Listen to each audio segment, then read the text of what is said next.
Dakota Territory, 1,878. 6 armed riders surround a stagecoach, rifles leveled at a woman clutching a leather satchel to her chest like it's the only thing keeping her upright. Miss Vance, the leader says, almost pleasant about it. You'll want to step on out. She turns to the man beside her, praying he'll do something, anything. Instead, he just raises both hands, slow voice low and rough. Easy. Ain't nobody here fixing to be a hero. The outlaws laugh, dismiss the limping coward without a second glance, and drag her off into a wall of red dust. What they don't know is the man they just let walk away is the same gunslinger 5 territories still whisper about in fear. The Red Valley Ghost. And when night falls, he's going to teach them that the most dangerous silence is the one right before the storm breaks. This is Bandits thought she was alone. Stick around, because what happens next will take your breath away. The stagecoach rattled hard over a rut, and Evelyn Vance grabbed the strap above the window to steady herself. Dust rolled in through the gaps in the wood, coating her gloves, settling on the leather satchel she never let out of her lap. Inside that satchel was a map. Old deerskin, faded ink, lines only she could read. Lines that could stop a railroad company from tearing through land that didn't belong to it. Across from her, a young mother rocked a crying infant. Beside Evelyn sat a man who hadn't said a word since Cheyenne. He wore a plain wool coat, dust on his boots, a hat pulled low. He walked with a limp when he boarded, favoring his left leg, and he'd nodded once to the driver before folding himself into the seat like he wanted to disappear into it. Evelyn had pegged him for a ranch hand heading home. Tired, simple, harmless. She didn't know his name was Elias Colethorne. She didn't know that 3 years back, men in 5 territories had traded stories about him in low voices, and that most of those stories ended the same way, with somebody dead and Cole walking off before the smoke cleared. The coach hit a straight stretch of road, and that's when the first shot cracked the air. The horses screamed, and the driver hauled the reins. And through the window, Evelyn saw them. 4 riders, then 6 closing fast on both sides, kicking up a wall of red dust behind them. A man out front raised his revolver and fired again, a warning shot that sailed clean over the roof. The baby wailed louder. The young mother pressed her lips together, trying not to sob and failing. Evelyn's heart slammed against her ribs. She reached instinctively for the satchel, pulling it tighter against her stomach. And that's when she noticed the man beside her hadn't moved. He hadn't flinched at the gunfire. His eyes, pale gray, had gone still and sharp, tracking the riders one by one, counting them, his head tilted slightly, reading the wind, gauging the distance. The angle of the sun, the cover on either side of the road. A man calculating something Evelyn couldn't see. The coach lurched to a stop. Boots hit the ground outside. The door was wrenched open, and a lean man with a scar through one eyebrow leaned in, revolver leveled at the passengers. "Miss Vance," the man said, almost pleasant about it. "You'll want to step on out." Evelyn's blood went cold. He knew her name. "Who are you?" she managed. "Name's Kincaid. Doesn't matter much beyond that." His eyes flicked to the satchel. "That does, though," the mother whimpered, curling her body around her child. Evelyn saw one of the riders outside swing his rifle lazily toward the window, toward that crying baby, and something in her chest went tight with a fear that had nothing to do with herself. Beside her, Cole's jaw worked once, just once, and then slow. Deliberate, he raised both hands. "Easy," he said, voice low and rough, like it hadn't been used in a while. "Ain't nobody here fixing to be a hero." Kincaid's eyes cut to him, sizing him up, dismissing him inside a second. A limping ranch hand with his hands in the air. "Nothing worth a bullet." "Smart," Kincaid said. Evelyn stared at Cole, disbelief rising hot in her throat. He was just going to sit there. Let them take her. Let them win.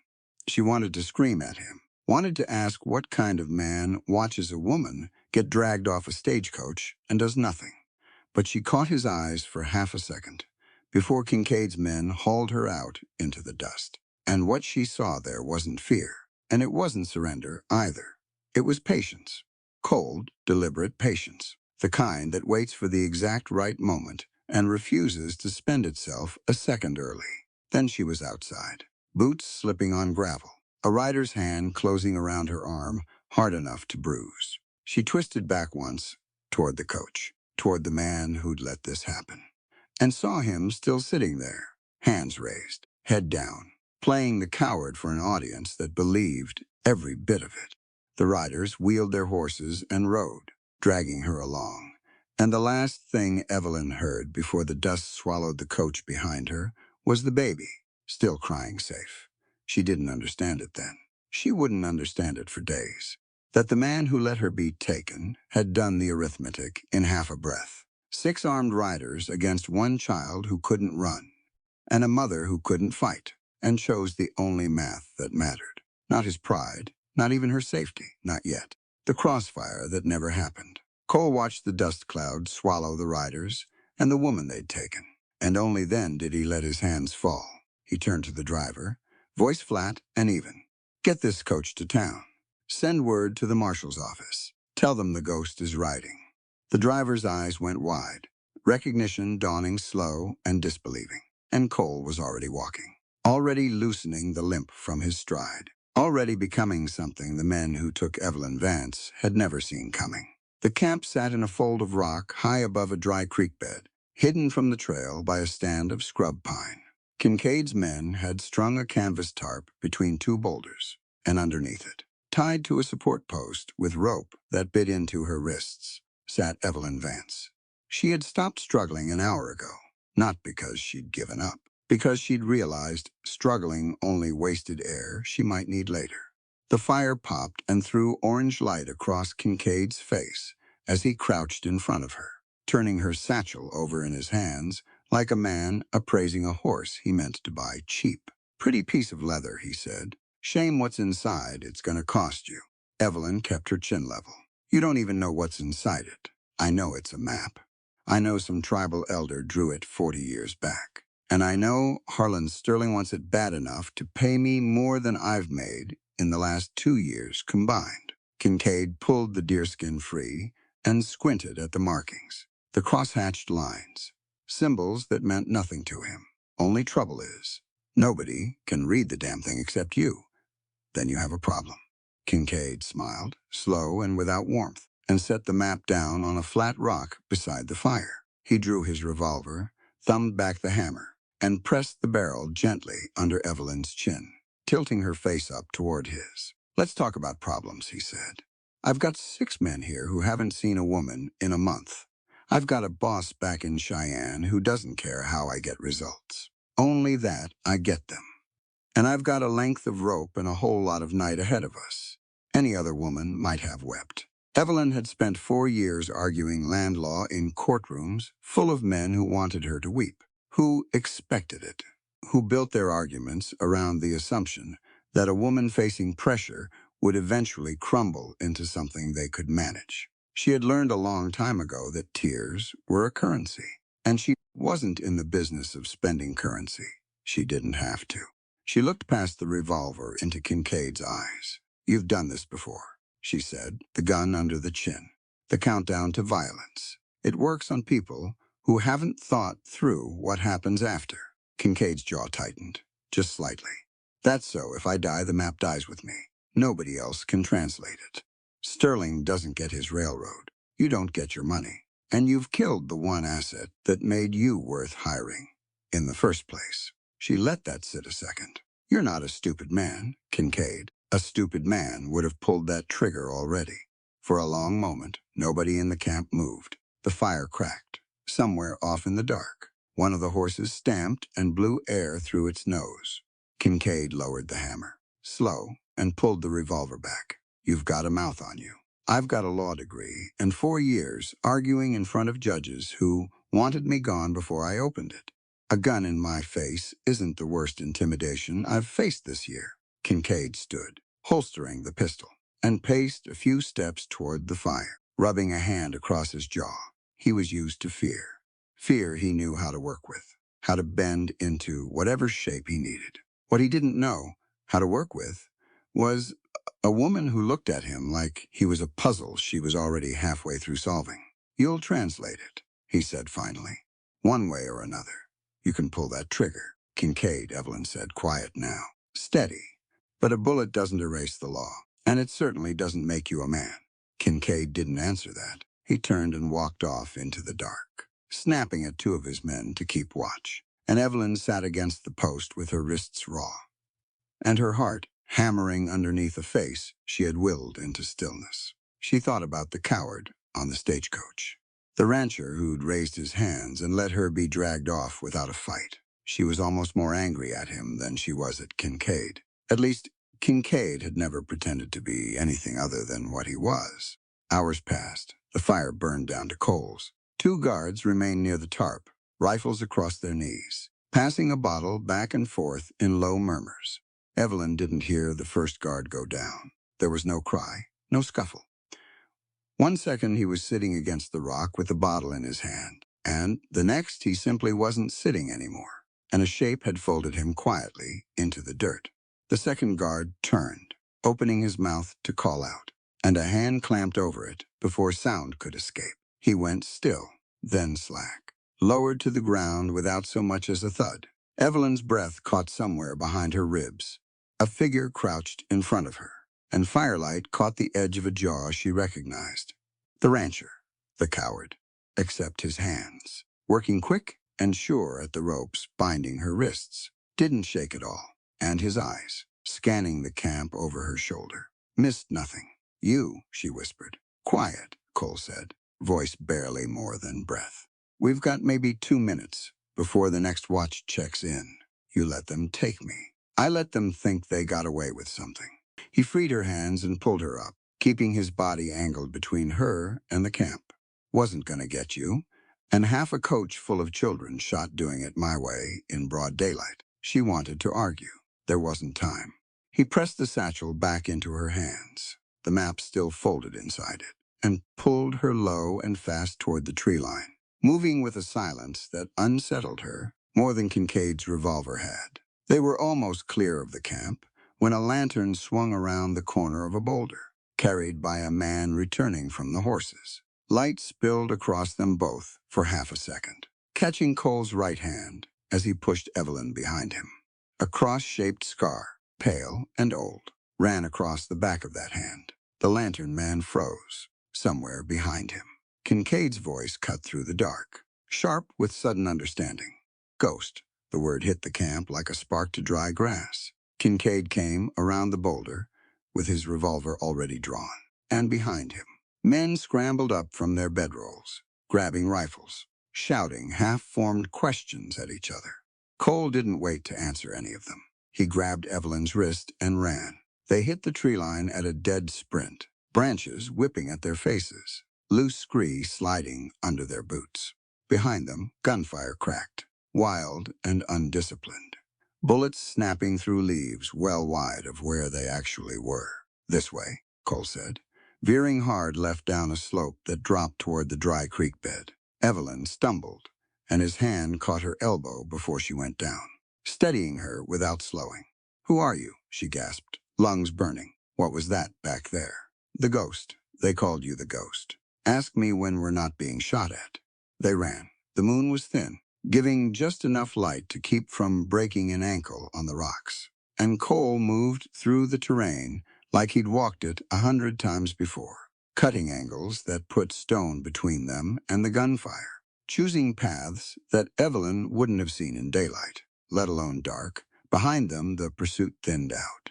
Kincaid's men, drunk and disorganized, lost the trail within the hour. And by the time the eastern sky started going gray, Cole had led her into a shallow ravine miles from the camp, where a trickle of water ran clean over smooth stones. He finally stopped, breathing hard, and lowered himself onto a rock, checking a graze along his forearm where a bullet had come closer than he'd let on. Evelyn dropped down across from him, chest heaving, adrenaline draining out of her in a shaking rush. Talk, she said, now. Cole was quiet a long moment, working a strip of cloth around the graze on his arm, tying it off with his teeth. Name's Cole, Elias Cole Thorne. He didn't look up. Few years back, folks in 5 territories knew me by a different name. Called me the Red Valley Ghost. I was hired gun. Good at it. Too good for too long, you're a gunslinger. Was. His jaw worked. I put that down 3 years ago. Been working a ranch outside Cheyenne since. Mucking stalls. Mending fence. Quiet work and yet. And yet a man doesn't forget what he is just because he stops doing it. He finally met her eyes.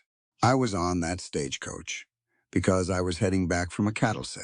Wasn't looking for trouble. But trouble found that coach. And I wasn't about to let a woman and a baby get shot over a map I didn't understand and a fight that wasn't mine yet. You could have stopped them at the coach. 6 men, close quarters, a crying infant in the crossfire. I do that my way in daylight, in a box on wheels. Somebody dies that shouldn't. I let you go so I could come get you clean, on ground I chose, at a time they weren't ready for. He looked at her steady. Wasn't cowardice, was math.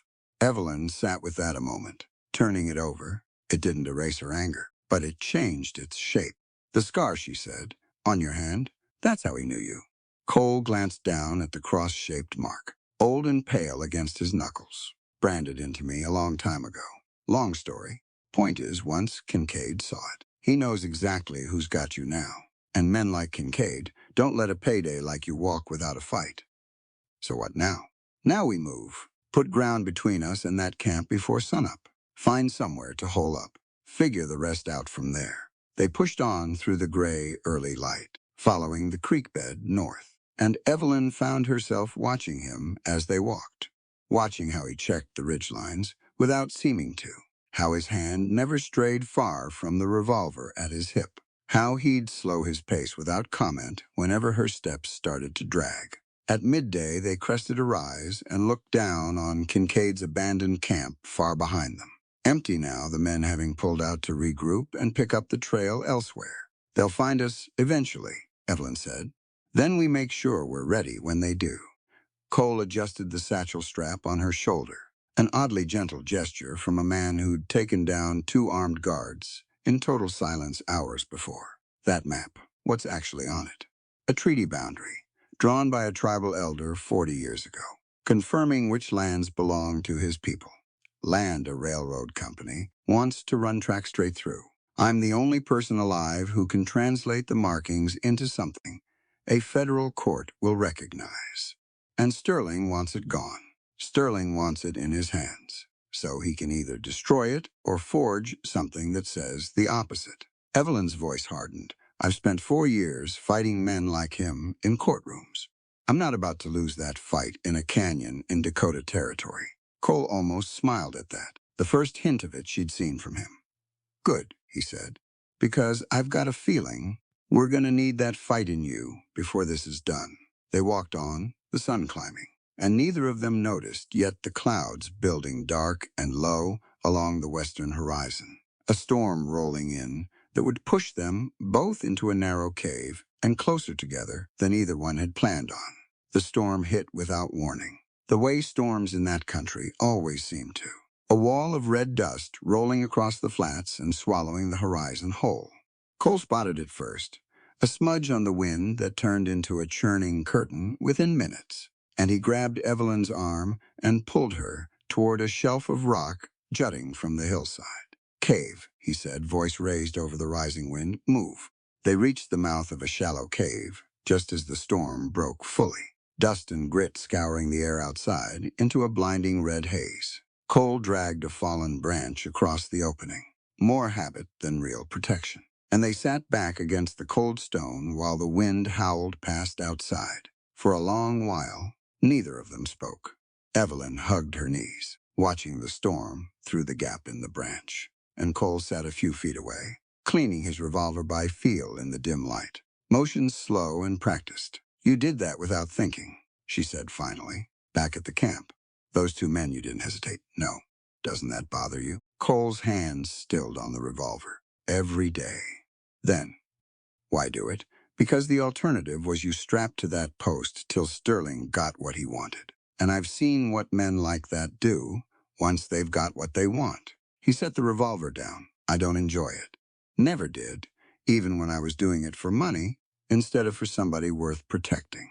But I know how, and right now. That's the only thing standing between you and Kincaid's whole outfit. I believe in courts, Evelyn said, in paper and law and a judge's signature. You believe justice only comes from the barrel of a gun. Out here, it mostly does. Cole's voice wasn't harsh, just tired. I wish it was different.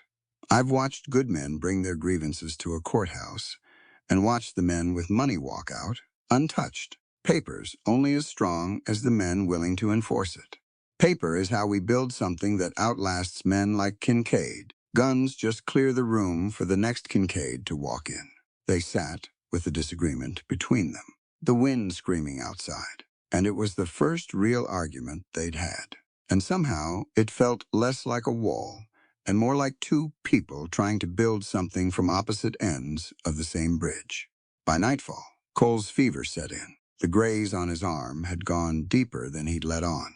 An infection crept in fast in that dry heat, leaving him shivering against the cave wall, despite the residual warmth trapped inside from the day's sun. Evelyn tore a strip from her petticoat and soaked it in water from her canteen, pressing it against his forehead. And when she pulled his coat back to check the wound properly, she saw, for the first time, the map of scars across his back and shoulders. Old bullet wounds, a knife scar along one rib cage, marks that told a story more honest than anything he'd said aloud. My God, Cole, told you I wasn't always mucking stalls. She cleaned the wound as best she could with what little she had, hands steady despite the fear crawling under her skin. And when she finished, Cole caught her wrist, feverish eyes finding hers in the dark. You should be scared of me, he said, voice rough. Everybody with sense is scared of these hands eventually. I watched what those hands did tonight. 2 men down, silent, and neither one dead. You could have killed them both and made your escape easier. You didn't. Habit's hard to break clean. Or maybe it's not habit at all. Maybe it's who you're choosing to be now. She held his gaze. A man's worth isn't measured by what his hands have destroyed, Cole. It's measured by what he chooses to build tomorrow. Something in his face shifted at that, some old weight easing just slightly, and he let his eyes close. Exhaustion and fever finally dragging him under. Evelyn sat beside him through the night, feeding small twigs into a low fire she'd built near the cave mouth, watching the storm rage and then finally break, giving way to a sky scattered with more stars than she'd ever seen back east. She thought about her fiancé, waiting for her return, safe and comfortable in a life built on paperwork and propriety. She thought about the courts she'd argued in, the judges who'd underestimated her, the long road that had led her to a cave in Dakota Territory, tending the wounds of a man the whole territory apparently feared. Somewhere in the deep hours before dawn, Cole's fever broke, sweat soaking through his shirt, and his breathing evened out into real sleep for the first time since she'd met him. She watched him a while longer, this quiet, dangerous, complicated man, and found herself thinking that maybe the world wasn't as simply divided as she'd once believed, into people who solved problems with paper and people who solved them with guns. Maybe it was divided instead into people who used whatever they had for the wrong reasons, and people who used it to protect something worth protecting. By morning, the storm had passed entirely, leaving the desert washed clean and quiet, and in the pale early light. Cole opened his eyes to find Evelyn asleep sitting up beside him, her hand still resting near the bandage she'd tied the night before. He didn't wake her right away. He sat still a long moment, watching the sunrise catch the dust still settling in the air outside the cave, and let himself feel, for just a moment, something he hadn't let himself feel in 3 long years. Something that wasn't guilt, and wasn't grief, and might have been, if he let it. The first quiet edge of hope. They left the cave at first light, Cole's fever down but his strength still shaky, and made their way north along a dry wash that Cole said would eventually cut toward higher ground. Evelyn kept close, watching him for signs the fever might return. And twice she caught him pressing a hand against the wall of rock beside him, steadying himself in a way he tried to hide. By mid-afternoon, his steps had slowed enough that she stopped pretending not to notice. We need to rest. We need distance. We need you not falling face first into a cactus. She caught his arm as he swayed slightly, And he let her, which told her more about how bad off he was than anything he'd have said out loud. They found a stand of cottonwoods along a thin ribbon of water and had just settled into what shade they could find when Evelyn heard it, a sound like the desert itself shifting. She turned and found 6 riders sitting their horses in a loose half-circle around the trees, having appeared without a hoofbeat of warning. Cole's hand went for his revolver, slow in one of the riders. An older man with silver, threaded through black hair, and a blanket draped over one shoulder, despite the heat, raised a hand. "If we meant to kill you," the man said, in English carrying only the faintest accent, "you would already be dead. You've been watched since the storm broke." Evelyn's heart hammered, but she kept her voice even. "Watched by who?" "By people whose land you're standing on, and whose treaty, I understand, you carry in that satchel." Evelyn's grip on the satchel tightened instinctively. The old man swung down from his horse, moving with an ease that belied his age, and studied them both a long moment. His eyes settled on Cole, on the sweat still beading his forehead, the graze wound wrapped in cloth gone dark with old blood. "Your friend is sick," the man said. "Infection. He will lose that arm, or worse, if it isn't tended properly." "We were heading for help," Evelyn said. "You found it." The man gestured, and 2 of the younger riders swung down and moved toward Cole without hesitation, taking his weight between them, despite his attempt to wave them off. "I'm fine," Cole muttered. "You are gray as ash and shaking on your feet," the old man said. "Pride will kill you faster than any infection. Come." They were led perhaps a mile further into a hidden valley, where a cluster of dwellings sat nestled against a cliff face, smoke rising thin from cook fires. Children pausing their games to watch the strangers pass with open curiosity, but no fear. Evelyn had expected, she realized with some shame, something closer to what dime novels back east described. Instead, she found an organized, thriving community that regarded her and Cole with cautious welcome rather than the desperation she'd half braced for. An older woman took charge of Cole immediately, cutting away the old bandage and clicking her tongue at what she found beneath it, calling for herbs and clean water in a language Evelyn didn't understand, but whose urgency needed no translation. The old man, who introduced himself as Chief Standing Elk, sat with Evelyn near the central fire while his people worked. "You carry my father's map," he said. It wasn't a question. Evelyn drew the satchel from her shoulder and held it out. "I was hired by your people's advocate to translate it for the federal courts, to secure the boundary lines against Sterling's railroad." Standing Elk took the satchel, but didn't open it. He simply held it a moment, weight in history in his hands. "My father drew that boundary the year I was born," he said. "He believed a line on deerskin might mean something to men who valued lines on paper more than the word of a man's mouth. He was wrong about many things in his life. About that, perhaps not so wrong. I believe it can still mean something, if I can get it in front of a federal judge, translated properly. It establishes prior claim that predates any railroad charter Sterling's bought his way into. You believe in your courts. I have to. It's the tool I have." Standing Elk studied her, something almost gentle in his expression. "And your friend, the one with the ghost inside him. What does he believe in?"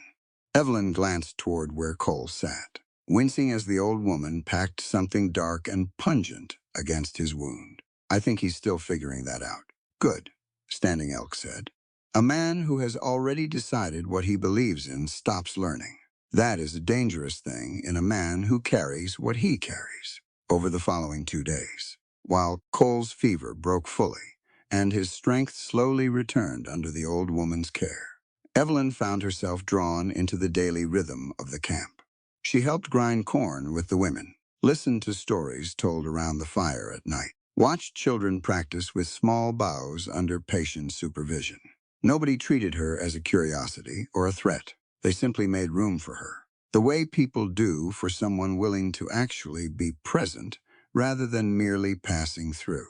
Standing Elk found Cole on the second evening, sitting alone at the edge of the camp, cleaning his revolver by firelight with the same careful, habitual motions Evelyn had watched in the cave. You do that even in a place with no enemies. Standing Elk observed, settling down across from him. Old habit. I have watched men carry old habits like chains, and I have watched them learn to carry them like tools instead. Which are you learning to do? Cole set the revolver down, unloaded, and looked at the old man directly for the first time. I don't rightly know anymore. Spent 3 years telling myself I'd put the gun down for good. Then a stagecoach gets robbed, and I'm right back to counting bullets and reading wind. Like I never stopped. You stopped killing without cause. You did not stop protecting. These are different things, though men often confuse them. Standing Elk poked at the fire with a stick, sending sparks upward into the dark. A warrior protects, a killer destroys. Both may carry the same weapon. Both may even take the same life in the same moment. But the warrior carries a reason bigger than himself. The killer carries only himself. How do you tell the difference? Standing where I'm standing. You already know. You knew it on that stagecoach. When you let them take her rather than risk a child in the crossfire. You knew it in that camp. When you left 2 men breathing who would not have left you the same courtesy. Standing Elk's eyes were steady, unblinking. The ghost they speak of in fear. That was a killer, hired for money, indifferent to what his bullets cost, beyond his own pocket. The man sitting across this fire from me, tending a woman's cause because it is right and not because it pays. That is something else. You have already become it. You are only afraid to admit the killer is dead.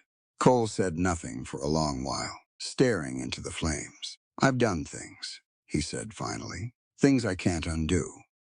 Can't make right, no matter how many gun belts I hang up. No man can undo what is done. This is true for all men, warriors and killers alike, saints and sinners alike. The question is never what you have already done. The question is only what you do next, and next after that, until the doing becomes who you are. Standing Elk rose, laying a hand briefly on Cole's shoulder. Sterling's men will find your trail eventually. When they come, my people will stand with you. Not because we owe you anything, but because a warrior who protects deserves warriors beside him. By the 4th day, Cole's strength had returned enough to spar lightly with some of the younger men, learning knife work that was foreign to him, even after his years of violence, teaching in turn some of what he knew of firearms to those curious enough to ask. Evelyn watched this exchange with something warm building in her chest that she didn't examine too closely, watching Cole laugh. Actually laugh, for what she suspected was the first time in years, at a young man's failed attempt to disarm him in a training bout. It was Standing Elk who finally came to them both on the 5th morning, expression grave. Riders were seen at the edge of our valley yesterday. Sterling's men, asking questions in the trading post 2 days south. They know you passed this way. They will come here soon, and when they do, they will not care that this is our land, only that you might be on it. Then we should move on, Evelyn said. We can't bring that kind of trouble down on your people. You misunderstand. Standing Elk said, I am not warning you to leave. I am telling you that when they come, we intend to help you finish this. Sterling's railroad threatens my people, whether you are here or not. This fight has always been ours as much as yours. We simply did not have the tools to fight it in a way your courts would recognize. You do. Cole looked between the old chief and Evelyn, something settling into decision behind his eyes. Then we finish it together, he said. But not here. Not with your people. Caught in the middle of a fight, Sterling's already proven he'll fight dirty. We move toward Hope's Crossing. Draw this out somewhere. Your families aren't standing in the blast radius. Standing Elk nodded slowly. Wise. But know this. If the fight follows you there and you need more hands than you have, send word. We will come. They left the valley the next morning, supplies replenished. Cole's wound healed to a manageable ache, and Evelyn found herself glancing back, once, at the camp receding behind them, at the children waving from the cliffside, at a community that had asked nothing of them, and given everything anyway. They didn't need saving, she said, half to herself. I think I expected they would. Lot of folks back east think that, Cole said. Easier to feel useful helping people you've already decided are helpless. Harder to just stand beside people who don't need you. And be glad of the company anyway. Evelyn glanced at him, surprised by the observation. When did you get so wise?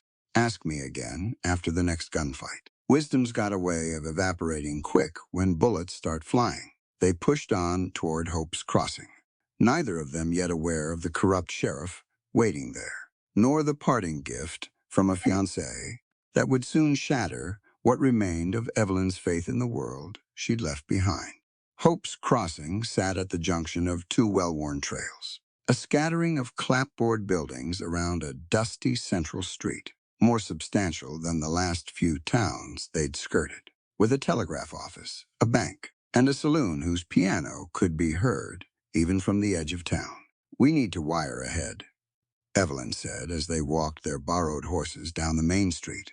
Get word to the federal circuit judge in Deadwood.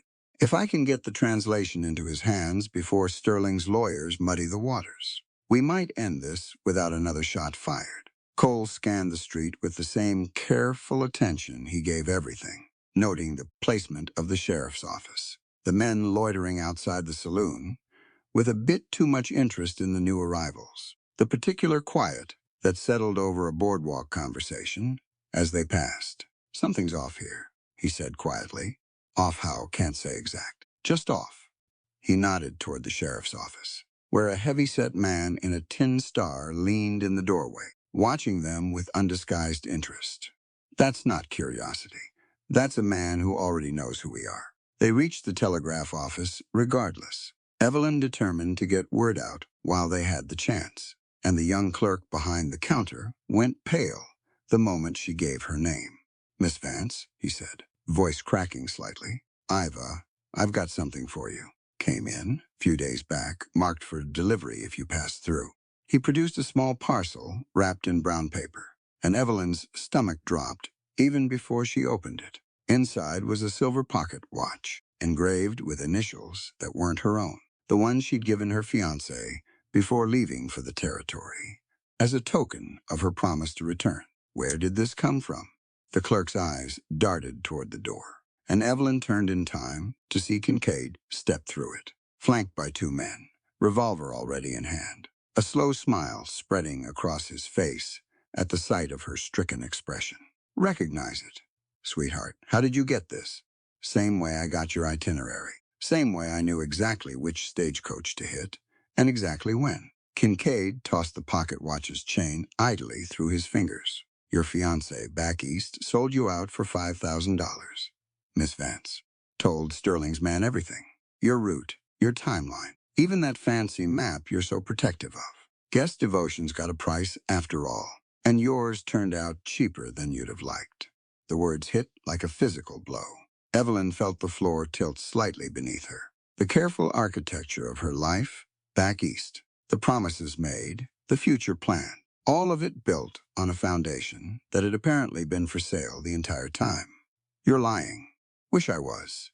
Would have been more fun to break the news different. Kincaid's smile widened at the devastation crossing her face. But there it is. Man sold his own bride to be for pocket change. Says something, don't it, about what your fancy Eastern courtship's really worth compared to good old-fashioned coin. Cole's hand had drifted to his revolver the moment Kincaid entered, but the numbers weren't in their favor. Not with the sheriff's office a shout away and Kincaid's men fanning out to block the door. Evelyn, he said, low, steady. Look at me. She barely heard him. The pocket watch clutched in her shaking hand. 3 years of courtship, and promise and careful East Coast propriety, collapsing into a lie sold for $5,000. Evelyn. Cole's voice cut through sharper this time, and she blinked, meeting his eyes. Whatever's true about him, it's got nothing to do with what's true about you, or that map, or why we're standing here. Hold on to that. We'll grieve it later. Right now, I need you steady. Something in his voice, flat and certain, gave her something solid to grab onto amid the wreckage. She straightened, wiping her eyes with the back of her hand, and turned the full weight of her stare back onto Kincaid. Congratulations, she said, voice rougher than she wanted but level. You've successfully informed me my fiancé is a coward and a thief. It changes nothing about this map, or this treaty, or the fact that you still don't have either. Kincaid's smile faltered slightly at her recovery. Sheriff Dobbs here works for Sterling, same as I do. This whole town's already decided which side of this it's standing on.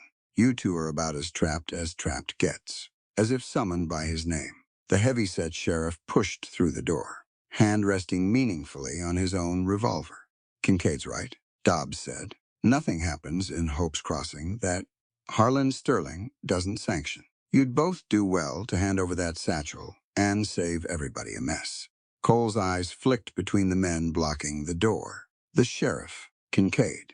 The two additional guns fanned out to cut off any retreat. The math wasn't favorable, but it wasn't hopeless either. Not yet. Funny thing about towns run on one man's money, Cole said, voice carrying an edge Evelyn hadn't heard from him before. They forget federal law doesn't answer to Harlan Sterling, no matter how many local badges he's bought. Federal law's a long way from Hope's Crossing, Dobbs said, drawing his revolver fully now. Ain't no marshal coming to save you two. That's where you're wrong, came a new voice from the doorway. Calm, unhurried, carrying an authority that filled the room before the speaker even stepped fully inside. Every head turned. A tall man stood silhouetted in the doorway, a silver star catching the afternoon light on his chest, hand resting easy but ready near his own weapon. His skin was dark, his bearing unmistakably that of a man who'd walked into worse rooms than this one, and walked back out the same way he'd walked in, unbothered and entirely in control. Marshal Thomas Hayes, he said, stepping fully into the room, eyes sweeping across Kincaid, across Dobbs, across the drawn weapons with an ease that suggested he'd already calculated every angle in the room before crossing the threshold. Federal Circuit, and Sheriff Dobbs. I do believe you and I have some talking to do about exactly whose payroll you've been drawing from. Dobbs's revolver wavered, uncertainty flickering across his face as he weighed the star on Hayes's chest against whatever loyalty Sterling's money had bought. This is my town, Marshal. Federal Circuit or not, you've got no jurisdiction over local matters. Kidnapping a federal witness carrying documentation relevant to an active treaty dispute isn't a local matter, Sheriff. It's exactly the kind of matter federal marshals exist to handle.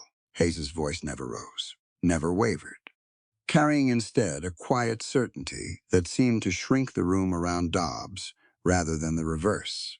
Now you can holster that weapon, and we can discuss this like men who respect the law we've both sworn to uphold. Or you can keep it raised and we can discuss instead exactly how many federal charges get added to whatever mess you've already made for yourself. Your choice, Sheriff. Make it quick. The room held its breath. Kincaid's eyes darted between Hayes and Dobbs, recalculating. And Evelyn watched Cole's hand rest easy but ready near his own weapon, waiting to see which way the moment would break. Dobbs's revolver lowered. Slow and something like relief crossed his face. The relief of a man who'd been looking for an excuse to step back from a line he'd never really wanted to cross.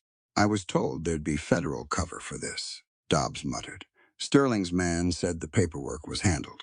Sterling's man lied to you, Hayes said, which tells you something about the character of the man you've been taking orders from.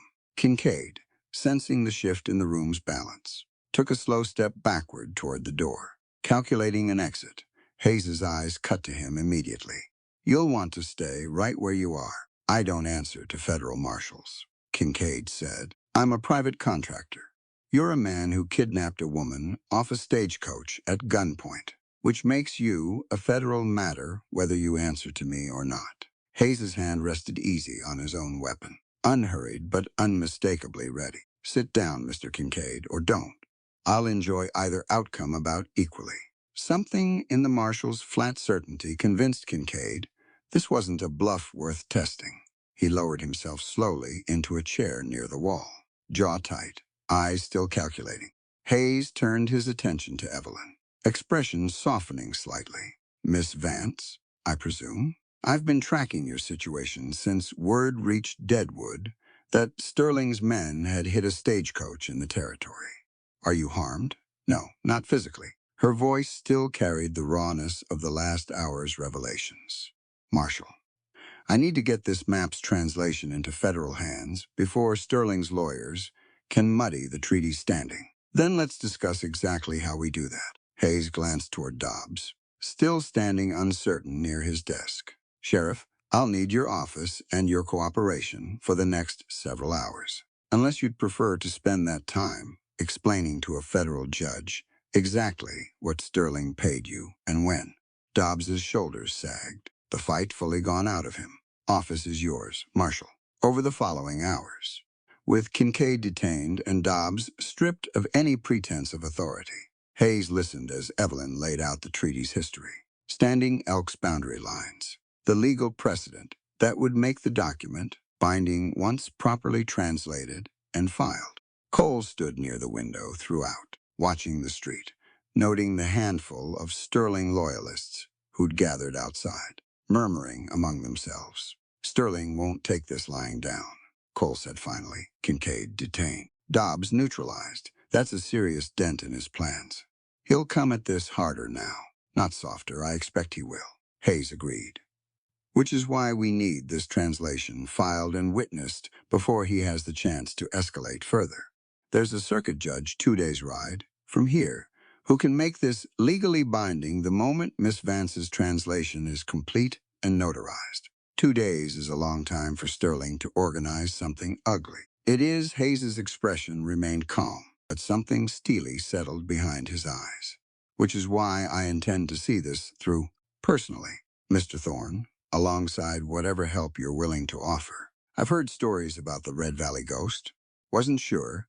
I believed half of them until I watched you clock every exit in this room within 10 seconds of walking through that door. Old habits. Useful ones, given what's likely coming.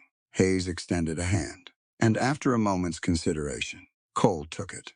Justice doesn't care about your skin color, and it doesn't care about Sterling's railroad money. Out here, the Constitution still has teeth, Mr. Thorne, but teeth need muscle behind them sometimes.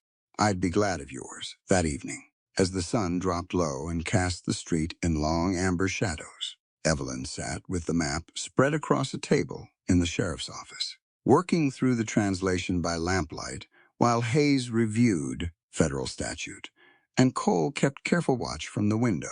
You're quiet, Evelyn said, glancing up at Cole's silhouette against the fading light, thinking about Sterling's next move, about you.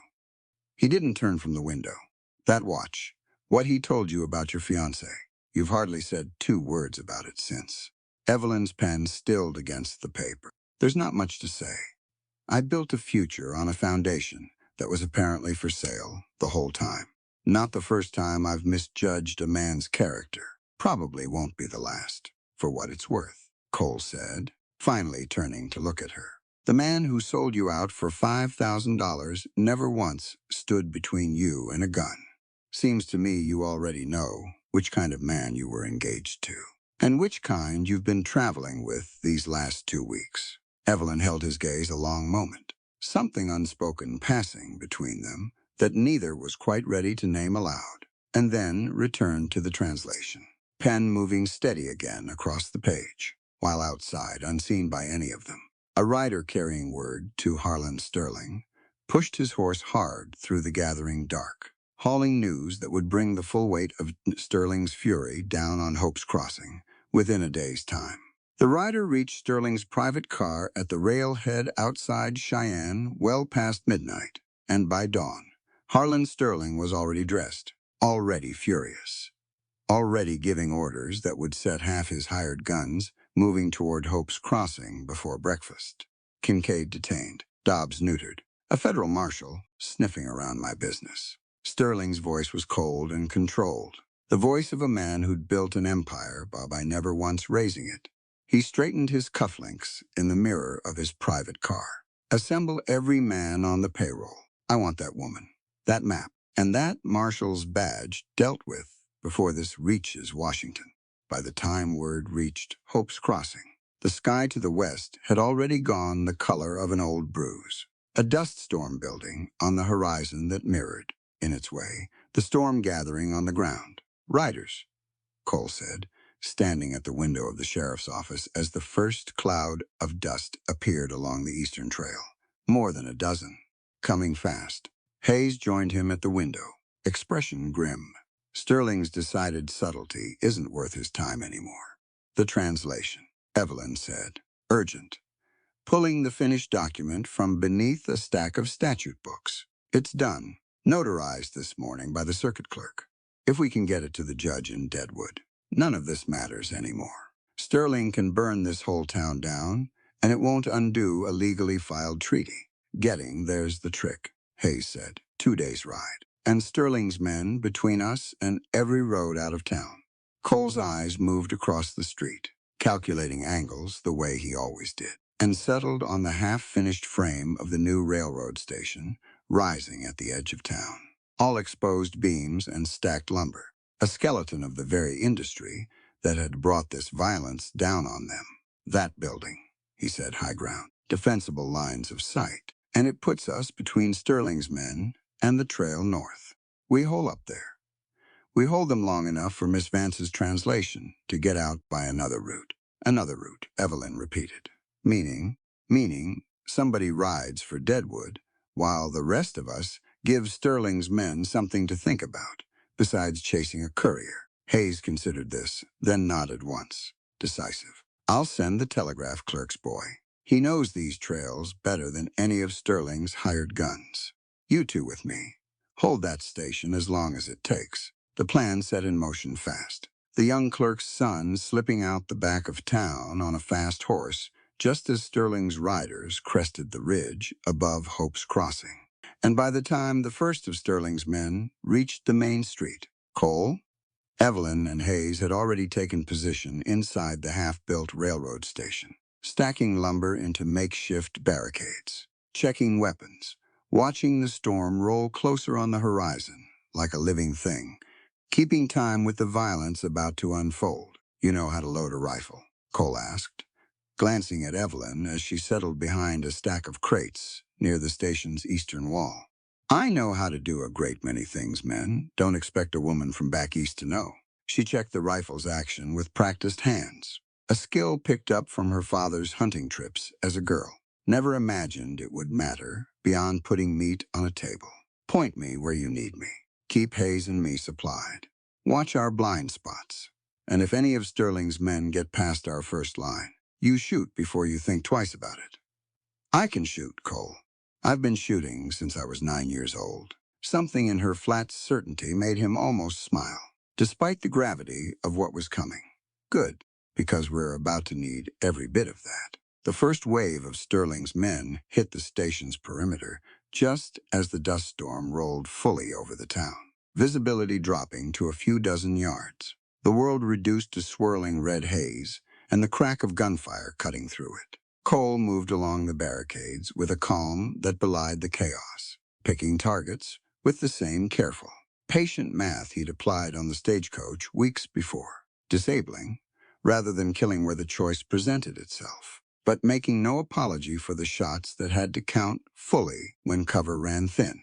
Hayes fought alongside him, calm and methodical, federal training evident in the discipline of his fire, calling out positions, coordinating their defense with a clarity that kept Sterling's larger numbers from ever finding the gap they needed. And Evelyn, true to her word, moved through the chaos with a steadiness that surprised even her, reloading spent rifles, passing ammunition, bandaging a graze along Hayes's shoulder without once losing her nerve. And when a Sterling man broke through the western barricade, rifle raised toward Cole's exposed back, she didn't hesitate, didn't freeze, simply raised her own weapon and fired, dropping the man before he could pull his trigger. Cole spun at the shot, saw the fallen gunman, saw Evelyn already reloading with hands that trembled only slightly, and something passed between them in that instant that needed no words at all. Nice shot, he called. Don't get used to me needing rescuing, she called back. And there was something almost like humor in it, dark and battle-worn but real. The fighting stretched through the afternoon, the storm outside mirroring the chaos within the half-built station. dust and gun smoke mixing until the world seemed made entirely of red haze and the sharp crack of rifle fire. Sterling's numbers were significant, but Cole's positioning had given them a choke point that turned the advantage, forcing Sterling's men into exposed approaches that cost them dearly for every yard gained. By late afternoon, Sterling's remaining men had pulled back to regroup, leaving the station's defenders bloodied but intact. And in the relative quiet, Cole found Evelyn sitting against a stack of lumber, hands finally shaking now that the immediate danger had passed, staring at the rifle in her lap like she didn't quite recognize it. "First time taking a life?" he asked, settling beside her. "Yes." Her voice was steady despite the shaking hands. "I don't regret it. He'd have killed you. But I understand now, a little, why you carry what you carry. It doesn't leave you clean, even when it's right." "No," Cole agreed. "It doesn't, but you did it to protect somebody, not to serve yourself. That's the whole of the difference. In the end, living with it gets easier when you know which kind of thing you did."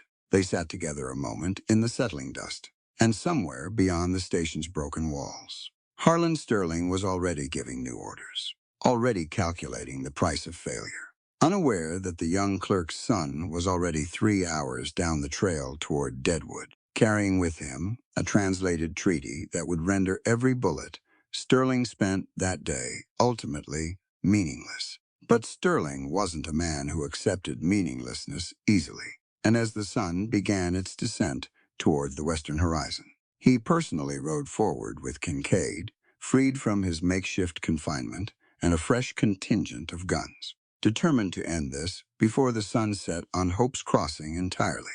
Sterling arrived at the edge of town as the storm finally began to break, red dust settling into long amber shadows, and from within the railroad station, Cole watched him approach with Kincaid at his side, freed somehow during the chaos of the afternoon's fighting, revolver already back in his hand. "They freed him," Hayes muttered, checking his own ammunition count with a grim expression. "Must have hit the jail while we were occupied here."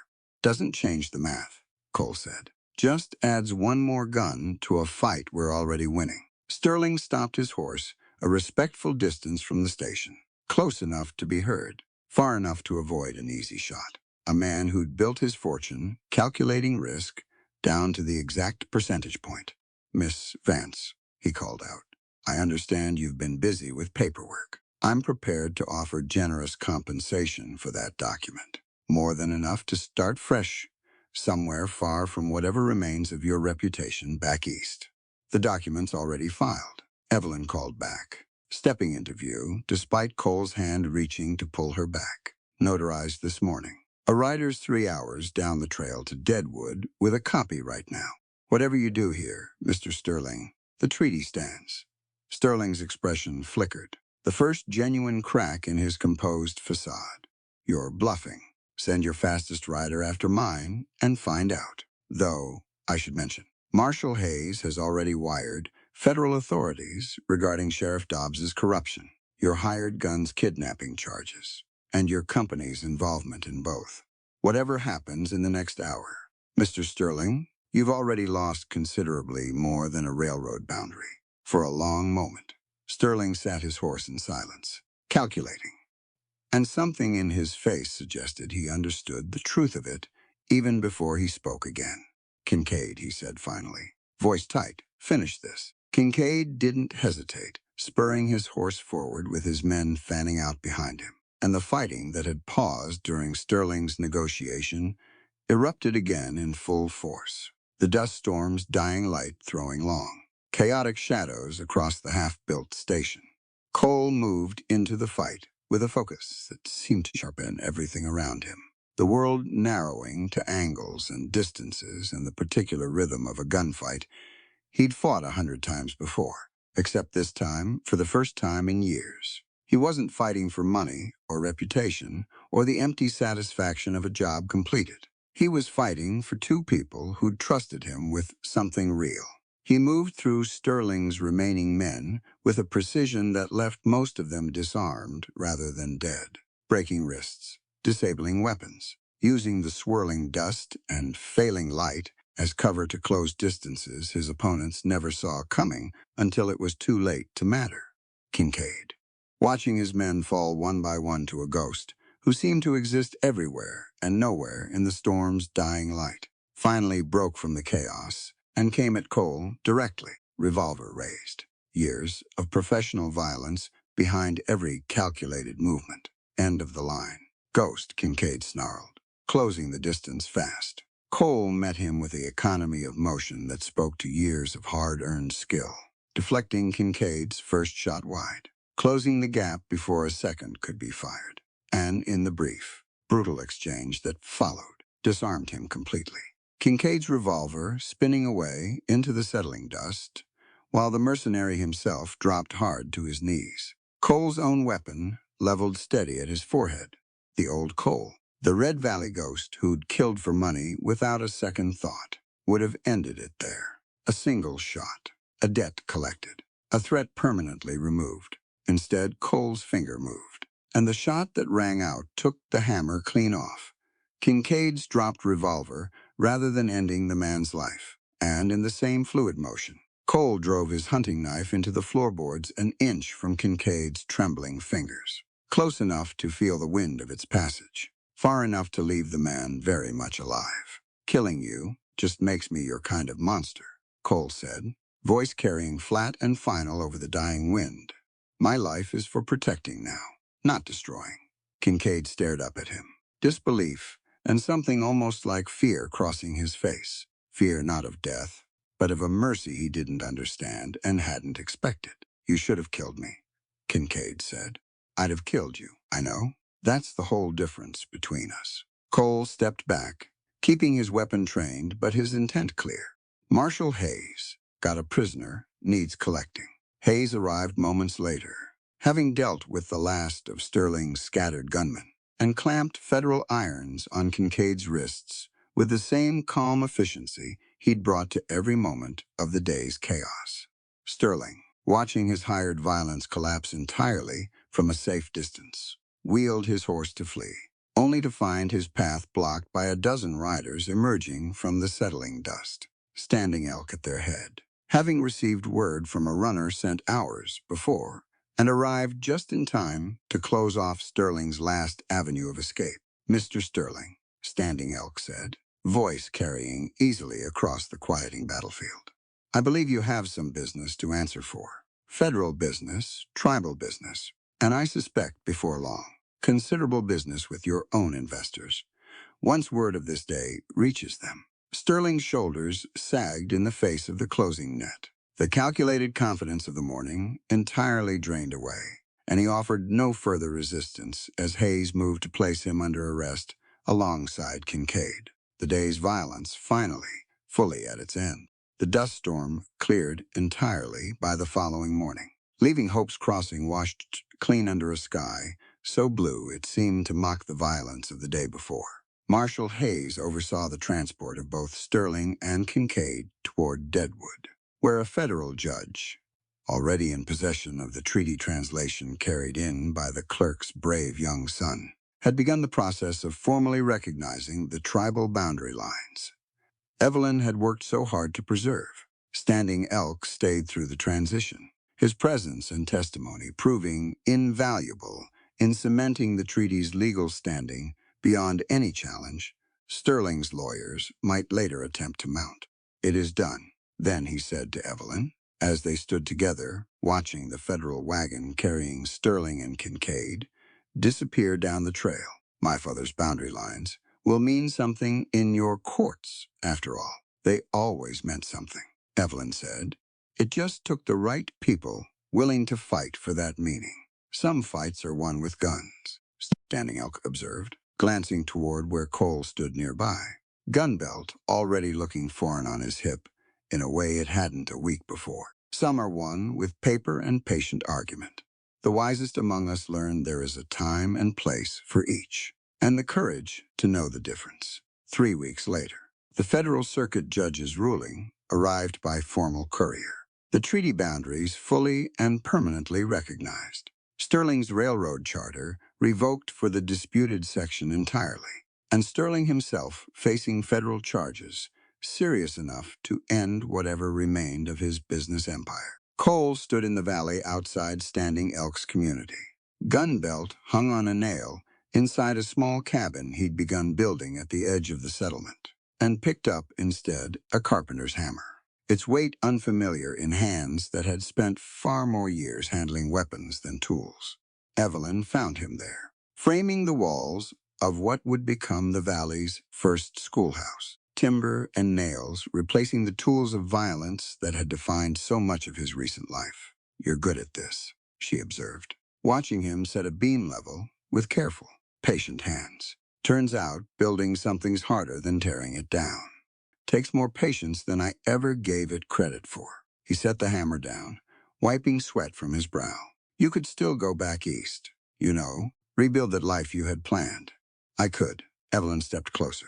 Close enough that he had to look up from his work to meet her eyes. "But that life was built on a foundation I've since learned wasn't nearly as solid as I believed. I think I'd rather build something new. Something I choose this time, instead of something chosen for me. Building's slow work out here. Not much glamour in it. I've had enough excitement for one lifetime. Cole, I think I'm ready for something quieter. Something worth waking up to every morning instead of just surviving." She glanced toward the schoolhouse frame, rising around them, toward the children already gathering nearby, to watch the construction with open curiosity. "This land, this treaty, these people. I fought for it because it was right. I'd like to stay and watch what grows from that fight, if you'll have the company." Cole studied her a long moment, something easing fully in his expression for what felt like the first time since she'd met him on that stagecoach weeks before. "Might need somebody good with numbers to keep the ledgers straight on lumber and supplies," he said. "Heard tell you're decent with paperwork. I've been told I have something of a talent for it. Then I suppose we've got a schoolhouse to finish building." He picked the hammer back up, offering her a second one from the pile of tools beside him. "You know which end of this to hold. I imagine I'll figure it out." They worked together through the afternoon, framing walls that would one day shelter children learning to read in a language their grandparents had never been taught, on land finally secured by ink instead of bloodshed, built by two hands that had once known only violence and one voice that had once believed only in paper, now finding together that the truest justice, the truest kind of love, wasn't found in grand gestures or dramatic rescues, but in the quiet, shared labor of building something worth leaving behind for those who'd come after. "Before you go, let's talk about what this story was really about. On the surface, this is a tale of gunfights and dust storms, of a woman who wouldn't break, and a man who almost lost himself to the darkness of his own past. But underneath all that, there's something worth carrying with you. Long after the last shot's been fired, Cole spent 3 years running from what he used to be. He hung up his gun belt, took a quiet job on a ranch, and told himself the killer inside him was dead and buried. But here's the thing about our past. It doesn't disappear just because we stop looking at it. It waits. And sometimes, life puts us right back in the position we thought we'd escaped, forcing us to ask the hardest question there is. Not what did I do, but who am I choosing to be now? That's the real difference between the man who ambushed that stagecoach and the man who tore through Kincaid's camp to save a stranger. Same hands, same skills, completely different reasons. Standing Elk said it best around that fire. A warrior protects. A killer destroys. Both might carry the same weapon. Both might even take the same life in the same moment. But one of them is fighting for something bigger than himself, and the other one is only fighting for himself. That line, the one between destruction and protection, isn't drawn by what you're capable of. It's drawn by why you do it. And maybe that's a question worth sitting with in your own life. We've all got things we're not proud of. Mistakes, old habits, parts of ourselves we'd rather leave behind in a locked drawer somewhere. But Standing Elk was right about something else, too. No man can undo what's already done. Not Cole. Not you. Not me. The past doesn't get erased just because we wish it away. What we can control is what we do next, and next after that, until the doing becomes who we actually are. Redemption was never about pretending the scars don't exist. It's about what you build on top of them. Then there's Evelyn, a woman who came out west, believing in ink and courtrooms, in a world where paper and patience could outlast any gun. And in a lot of ways, she was right. That's what finally won the day. Not a bullet, but a legally filed treaty that no amount of violence could undo. But she also learned something Cole already knew. Sometimes the world doesn't hand you a fair fight. Sometimes the people meant to protect you, the law, the institutions, even the man who promised to marry you, they let you down completely. And when that happens, you don't fold.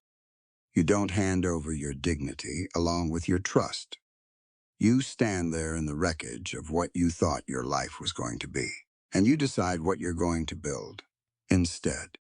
That's maybe the quietest lesson in the whole story, and the one that hit hardest.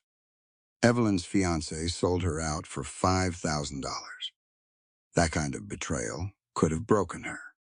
Instead, she picked herself back up in the middle of a telegraph office with a gun in her face, and she kept fighting for the thing that actually mattered. Not because nobody hurt her. They did.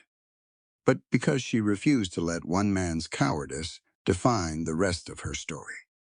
And that's really what this whole thing comes down to, isn't it? Two people, wounded in completely different ways, who found something worth rebuilding, not despite the damage, but through it. Cole didn't earn Evelyn's respect by being the fastest gun in 5 territories.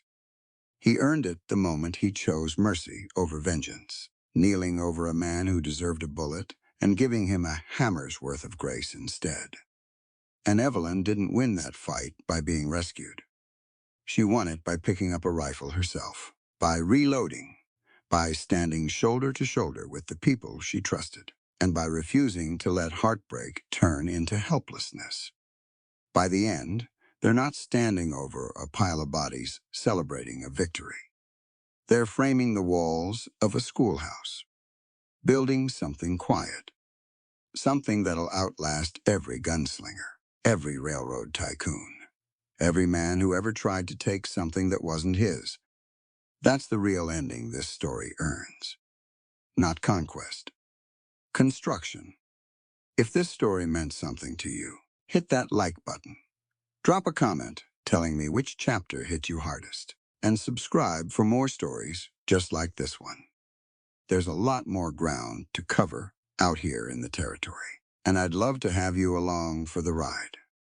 All characters and situations in this book are fictional and developed for narrative purposes. The author does not intend to reflect or comment on any real individual or event. Readers should approach the story as a work of fiction, not as a factual account.